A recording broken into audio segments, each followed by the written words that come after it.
ખબર નહીં આપણો હોર્ન કેમ નથી કામ કરતો. ચલો કૃષિને બોલાવીએ. કૃષિ, હા બોલો સાહેબ.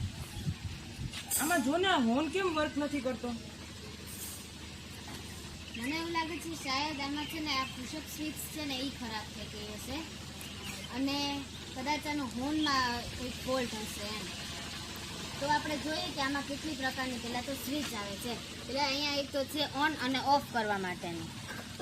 પછી બે પ્રકારની સાઇડ સ્વિચ આવે છે. એક તો કે એક સેલ્ફ સ્ટાર્ટ માટેની અને હોર્ન માટેની. પછી તો કે સ્લાઇડ સ્વિચ, તો એક ડીમ છે એ હાઈ અને લો કરવા માટે અને એક ઇન્ડિકેટર માટેની, અને એક ટિકટોક સ્વિચ આવે છે જેનાથી આપણે વિગોની લાઇટ ઓન અને ઓફ કરી શકીએ.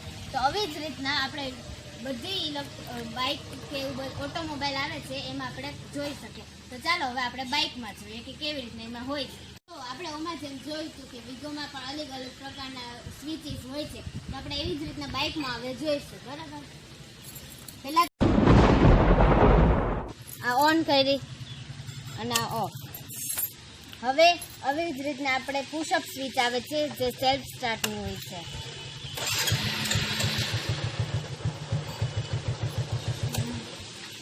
હવે આપણે જોઈશું indicator switch.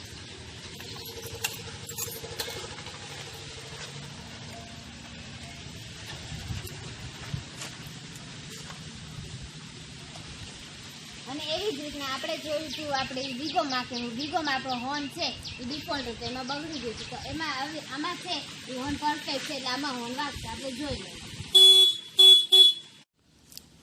So friends, this is our push-up switch. This switch is used for controlling our home bell. Like friends, we saw before that in Vigo the horn was not working, but in Splendor the horn was working. So when I push the switch, the bell rings, and when I put off my finger from the switch, the bell stops ringing. So like that, this switch is known as the piano switch. This switch is used for controlling all our home electrical appliances like fan, TV, refrigerator, etc. So friends, now we will practically see the experiment. So this is a AA size battery holder. It contains 2 batteries. This is the battery holder's red wire and this is the buzzer's red wire. This is the battery holder's black wire and this is the battery holder's black wire. And first of all we have to connect the 2 black wires together and we have to connect the red wires together. So let's see what happens. So friends, when we connected these 2 wires together, our buzzer rings. So friends, હવે આપણે પહેલા તો sound buzzer connection કેવી રીતે હોય છે એ આપણે જોઈશું. તો આ છે બેટરી. એ બેટરીને 2 વાયરથી કનેક્ટ કરવામાં આવે છે. એક રેડ વાયર હોય છે ને બીજો હોય છે બ્લેક વાયર. હવે રેડ વાયરને આપણે બઝરના લોંગ ટર્મિનલ એટલે કે પોઝિટિવ સાઈડ આપણે એને કનેક્ટ કરશું અને સેલના બ્લેક વાયરને આપણે નેગેટિવ ટર્મિનલ એટલે કે નેગેટિવ સાઈડ બઝરમાં આપણે કનેક્ટ કરશું. આવી રીતે આખું આપણે કનેક્શન કરી નાખીએ એના પછી આપણું બઝર વાગશે. હવે તો કે આવી રીતે જેમ આપણે સાઉન્ડ બઝર નોર્મલી રીતે શીખવું છે એવી જ રીતે આપણે સ્લાઇડ સ્વિચથી કેવી રીતે બઝર વાગશે અને પુશઅપ સ્વિચથી કેવી રીતે બઝર વાગશે એ આપણે જોઈશું. તો સૌથી પહેલા આપણે નોર્મલી બઝર કેવી રીતે વાગે એનું એક્સપેરિમેન્ટ જોઈશું. So friends, now we will practically see the experiment. So this is a battery holder. It contains 2 AA size batteries. This is the black wire which is the long terminal and this હવે તો કે આપણે જોયું સૌથી first કે buzzer without એની સ્વિચીસ.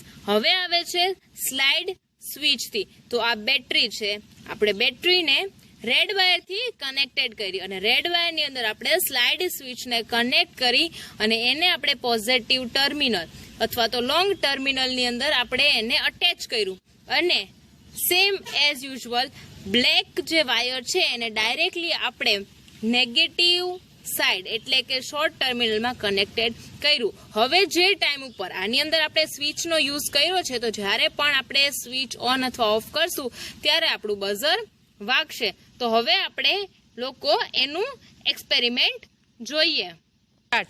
જો તો આપણે હવે જોયું આગલા એક્સપેરિમેન્ટમાં કે કેવી રીતે આપણે બધું કનેક્શન કરવાનું છે. આપણે બધું કનેક્શન કર્યું છે. હવે આ છે આપણી સ્લાઇડ સ્વિચ. તો હવે આપણે આ સ્લાઇડ સ્વિચને ઓન કરશું તો આ આપણું બઝર છે એ ઓન થઈ જશે, અને આને આપણે ઓફ કરશું તો આ બઝર ઓફ થઈ જશે. ફ્રેન્ડ્સ, હવે આપણે લોકોએ વિધાઉટ એની સ્વિચીસ અને સ્લાઇડ સ્વિચથી બઝર કનેક્શન જોયું. હવે આપણે લોકો પુશઅપ સ્વિચનું કનેક્શન જોઈશું કે જે કાર અને બાઇક હોય છે અથવા કોઈ પણ હોર્નની અંદર યુઝ થાય છે. તો સેમ યુઝ્યુઅલ આપણે પહેલા બેટરી લીધી, એને 2 વાયરની સાથે કનેક્ટ કરી, રેડ વાયર અને બ્લેક વાયર.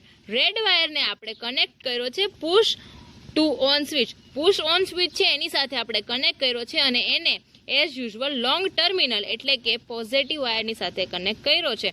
અને આપણો જે બ્લેક વાયર છે એને એઝ યુઝ્યુઅલ આપણે નેગેટિવ વાયરની સાથે કનેક્ટેડ કર્યો છે. પછી જ્યારે આપણે પુશ સ્વિચ એટલે કે આ સ્વિચને આપણે દબાવશું એટલે આપણો બઝર વાગશે, અને જ્યારે આપણે એને મૂકી દઈશું ત્યારે આપણું બઝર વાગવાનું બંધ થઈ જશે.